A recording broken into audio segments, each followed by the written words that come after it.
तो आज के वीडियो में हम टाइटैनिक से निकाले गए 15 ऐसे भयानक आर्टिफैक्ट देखने जा रहे हैं जिन्हें देखने के बाद शायद आपकी रूह कांप उठेगी। टाइटैनिक एक हिस्टोरिकल ट्रेजेडी है जिसे आज भी याद किया जाता है और इसके साथ कई सारी चीजें और भी जुड़ी हुई है जिन्हें आपने आज से पहले शायद ही कभी देखा होगा। तो हमारे साथ चलिए और आज देखते हैं वो 15 खौफनाक आर्टिफैक्ट्स जिन्हें आज से पहले आपने कभी नहीं देखा होगा। Number 15, love letter. टाइटैनिक एक बड़े फेमस ट्रेजेडीज में से एक है। उसके साथ जैक और रोज की लव स्टोरी भी फिल्म की वजह से काफी मशहूर हो चुकी है, बट हकीकत में जैक के वजूद के बारे में कोई भी ठोस सबूत मौजूद नहीं है क्योंकि उन्होंने एक टिकट एक इनाम के रूप में जीता था। जैक और रोज की लव स्टोरी हमेशा के लिए एक मिस्ट्री बन चुकी है, लेकिन आपको ये जानकर काफी खुशी होगी कि टाइटैनिक में एक लव स्टोरी तो जरूर थी। तो टाइटैनिक के कैबिन अटेंडेंट रिचर्ड गैटिस ने अपने पत्नी के लिए एक चिट्ठी लिखी थी जो कि एक एंशिएंट आर्टिफैक्ट ने 70 साल बाद खोज निकाली थी। चिट्ठी स्टारलाइन के ऑफिशियल एनवेलप में बंद थी और टाइटैनिक के ओरिजिनल स्टेशनरी पे लिखी गई थी।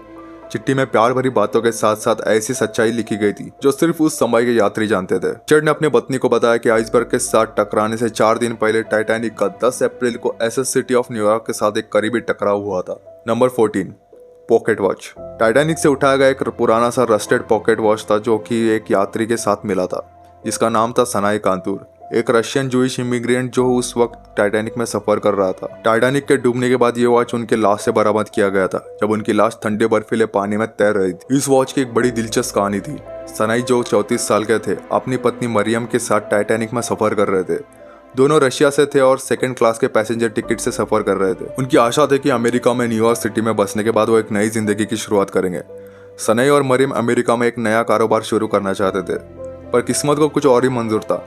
ये शादीशुदा जोड़ा कभी नई जिंदगी शुरू ही नहीं कर पाया और वुमन और बच्चों को बचाने के प्रोटोकॉल मानकर मरियम को एक लाइफ बोट में सवार कर दिया गया, लेकिन सनाई की मौत बाकियों की तरह ठंडे पानी में काफी देर तक रहने की वजह से हुई।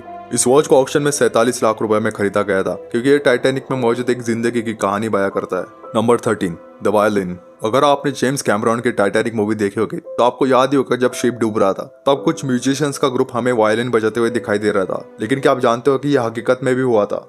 हाँ, एक असली कहानी है। जब टाइटैनिक डूब रहा था जहाज पर हर जगह भगदड़ मची हुई थी। तब बैंड के 8 ऐसे म्यूजिशियंस जिन्होंने जहाज पूरी तरीके से डूबने तक वायलिन बजाया था ताकि ठंडी और डर से कांप रहे यात्रियों को शांत कर सके। इस वजह से इनमें से कोई भी बच नहीं पाया, जबकि बैंड के मेंबर्स क्रू का हिस्सा नहीं थे। वो चाहते तो अपनी जान बचा सकते थे, फिर भी उन्होंने जिंदगी के कुछ आखिरी पल यात्रियों के मन को शांत करने में गुजार दिए। जहाज पर काफी भगदड़ मची हुई थी। उस समय बैंड के मेंबर्स ने नियरर माय गॉड टू दे की धुन बजाई थी। सबसे दुख भरी बात यह है कि बैंड के लीडर वैलेंस हार्टली की बॉडी कुछ दिनों बाद पानी से निकाली गई थी और उनके पीठ के ऊपर वायलिन का केस चिपका हुआ था जिसे एक रेस्क्यूअर ने याद के तौर पर रख लिया था। उनकी लाश को इंग्लैंड लाकर दफन किया गया था और इस फ्यूनरल प्रोसेशन में लाखों लोगों ने उनको श्रद्धांजलि दी थी। वायलिन का कवर कुछ साल बाद शिप के रिके से निकाला गया था। इस इन्वेस्टिगेशन में यह साबित हुआ कि वो वैलेंस हार्टली का ही था। वैलेंस हार्टली उन्होंने अपनी पुरानी प्रेमिका मारिया को अपने वायलिन के साथ मिलने का वादा किया था। माना जाता है कि जो वायलिन वो जहाज पर साथ लेकर गए थे उनकी मौत के बाद मारिया को सौंप दी गई थी। इसके बाद ये वायलिन खो गई थी, लेकिन बाद में इसे ढूंढा गया और एक ब्रिटिश कलेक्टर ने इसे 1.7 मिलियन पाउंड में खरीदा था। ये वायलिन आज भी टाइटैनिक के सबसे महंगे एक आर्टिफैक्ट में से एक मानी जाती है और वैलेंस हार्टली और उनके बैंड मेंबर्स की कहानी के साथ जुड़ी हुई है। Number 12, the big piece. The big piece जो कि एक बेहद बड़ा टुकड़ा है टाइटैनिक के हल का जिसे ओशन के नीचे से निकाला गया था। यह एक बड़ा विशेष टुकड़ा है जो 15 टन का है। इससे पहले इसे 1994 में देखा गया था, लेकिन 1996 के सैल्वेज ऑपरेशन में केबल टूटने का वजह से इसे निकाला नहीं जा सका, लेकिन 1998 में इसे सफलता से दोबारा रिकवर किया गया। ये टुकड़ा टाइटैनिक का एक सबसे बड़ा आर्टिफैक्ट है। इसको देखकर लगता है कि हम खुद टाइटैनिक के पास खड़े हुए हैं। लोग इसे देखकर काफी इमोशनल हो जाते हैं। कुछ लोग कहते हैं कि जब वो उसे छूते हैं तो उन्हें कुछ अलग सा महसूस होता है। इस टुकड़े ने टाइटैनिक की असली कहानी को और भी ज्यादा रियल बनाया है। Number 11, the bell. 14 अप्रैल 1912 की रात 11:40 पर टाइटैनिक बड़ी शान से तैर रहा था। शिप के लुकआउट ने एक बड़ा आइसबर्ग देखा और 3 बार अलार्म बेल बजाई थी जिससे स्टाफ और यात्रियों को उनके आने वाली मौत के बारे में पता चला था। सालों बाद 1987 में इस आइकॉनिक बेल को खोजा गया जो कि टाइटैनिक के म्यूजियम में मौजूद है। इस बेल का इस्तेमाल आसपास के जहाजों को सिग्नल देने के लिए किया गया था जब बड़े खतरे का सामना करना पड़ रहा था।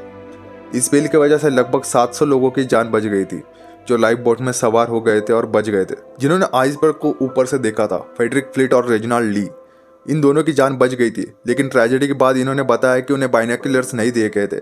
इस वजह से आइसबर्ग को पहले नहीं देख सके। जब उनसे पूछा गया कि उन्हें अगर बाइनोक्यूलर्स मिलते तो क्या वो पहले बच जाते, तो फ्रेडरिक ने कहा काफी पहले ही हम बच जाते। 10 जनवरी 1965 को फ्रेडरिक की वाइफ की मौत के बाद फ्रेडरिक ने भी सुसाइड कर लिया था। टाइटैनिक की ये बेल ऐसी यादगार है जो हमें उस खौफनाक रात के बारे में याद दिलाती है। Number 10, vials of perfumes.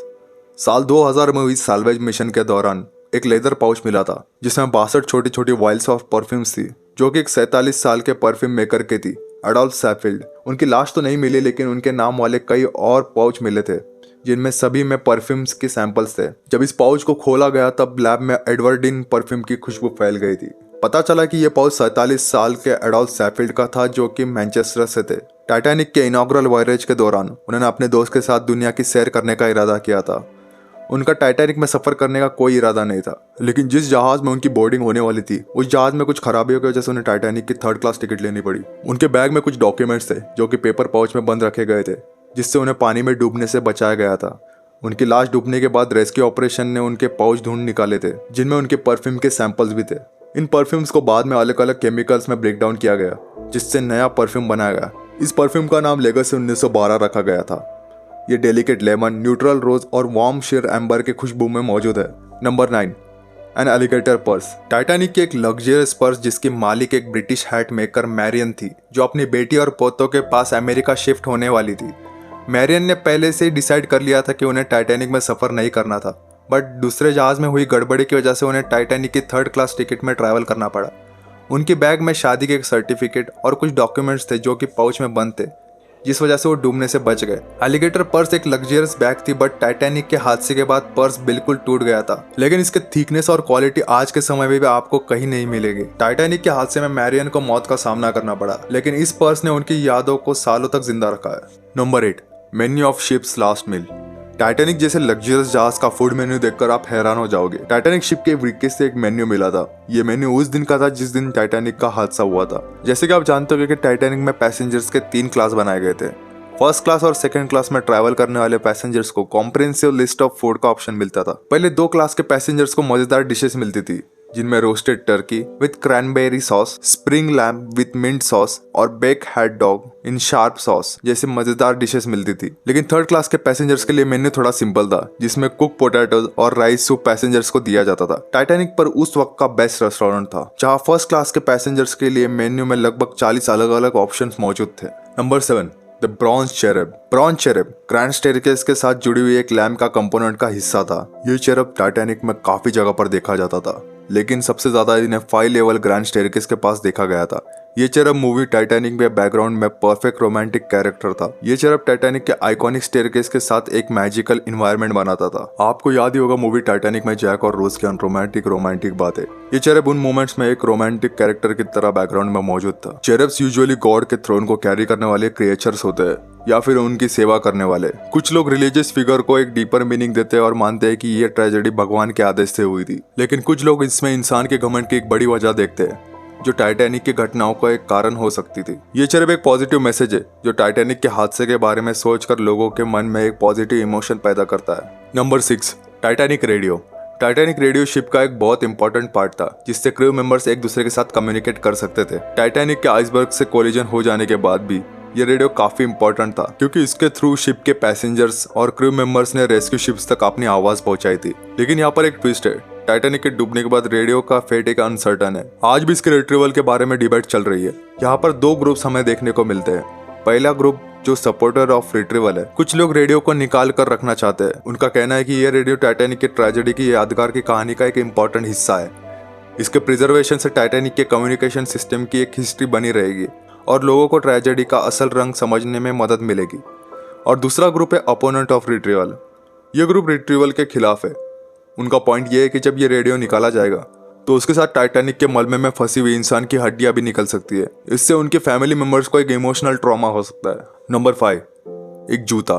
Titanic के ब्रीकेस से एक शू निकाला गया था, जिसे देखने पर आपको शायद कुछ स्पेशल ना लगे। ये टॉर्न और वॉर्न आउट दिख रहा है, लेकिन जब आप इसे क्लोजली देखते हैं तो ये पुअरली प्रिजर्व एक मेंस लेदर शू है, जिसका कुछ हिस्सा बचा हुआ है। ये शू एक रियल पर्सन को याद दिलाता है जिसे अपनी जान गंवानी पड़ी थी। Number 4, sheet music played by band. Titanic के बोर्ड के दौरान एक प्रीशियस आर्टिफैक्ट निकाला गया था, जो कि टाइटैनिक बैंड मेंबर्स द्वारा बजाई गई थी। यह music sheet 1st class passenger Howard Irwin की थी, जो कि टाइटैनिक के इनॉग्रल वॉयलेज पर अपने दोस्त के साथ आना चाहते थे, लेकिन उन्हें बोर्डिंग के पास नहीं मिला। उनकी जान तो बच गई थी, लेकिन टाइटैनिक के हादसे में हॉवर्ड की जान नहीं बच पाई। इस म्यूजिक शीट में हमें उस म्यूजिक का पता चलता है जो टाइटैनिक बैंड मेंबर्स ने ट्रेजेडी के समय बजाया था। यह हमें एक कदम और पास ले जाता है टाइटैनिक के ऑनबोर्ड इवेंट्स की तरफ। Number 3, the telegraph.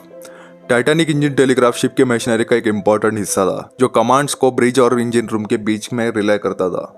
इस टेलीग्राफ की मदद से ब्रिज के ऑफिसर्स इंजन रूम के मशीनरी के लिए कमांड्स भेज सकते थे। टाइटैनिक का एक बड़ा क्रूशियल मोमेंट जब शिप कम्युनिकेशन सिस्टम का रोल सामने आया वो था जब शिप आइसबर्ग से टकरा गया था। इस टेलीग्राफ की वजह से कम्युनिकेशंस में डिले आता था और ब्रिज के ऑफिसर्स इंजन रूम के कमांड को समय पर नहीं पहुंचा पा रहे थे। इसका मतलब टाइटैनिक का इंजन टेलीग्राफ भी एक फैक्टर था जो शिप आइसबर्ग से कोलिजन का एक इंपॉर्टेंट रीजन बन गया।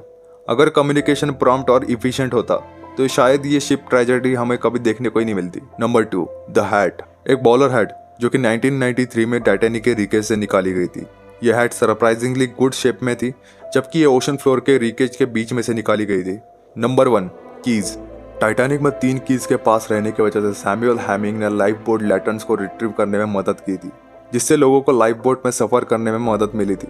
हैमिंग की जान बच गई थी और उन्होंने अपनी अंतिम घड़ियों में भी इन 3 कीज को संभाल कर रखा था। इन 3 कीज को आज एक प्राइवेट कलेक्टर ने खरीद लिया है। टाइटैनिक के मॉल में जब यह ट्रेजेडी हो रही थी तो इन 3 कीज ने काफी लोगों की जान बचाई थी। ये सारे आर्टिफैक्ट्स टाइटैनिक के ट्रेजेडी को याद करने के लिए एक पॉजिटिव मैसेज है जो हमारे दिल को छू जाते हैं। ये टाइटैनिक के उन लोगों के सपने और उम्मीद के ख्वाबों की कहानियां जिंदा रखने में मदद करते हैं। टाइटैनिक के रिकेज से निकाले गए ये सभी आर्टिफैक्ट्स टाइटैनिक की कहानी को एक अलग ढंग से हमें देखने में मदद करते हैं।